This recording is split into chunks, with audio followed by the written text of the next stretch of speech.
Són dies per ser responsables cívicament i no eixir al carrer. Ens acompanyem? Oci a casa.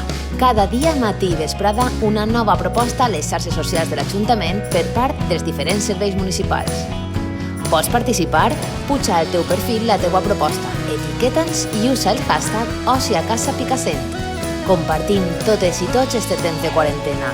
Fem poble. Tot anirà bé. Oci a casa, Ajuntament de Picassent. Soy Loli Cortés, soy monitora del Polideportivo de Picassent, Polideportivo Municipal de Picassent. Voy a dejaros aquí unas coreografías para que os divirtáis y bailéis estos días de cuarentena.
everlasting. When I'm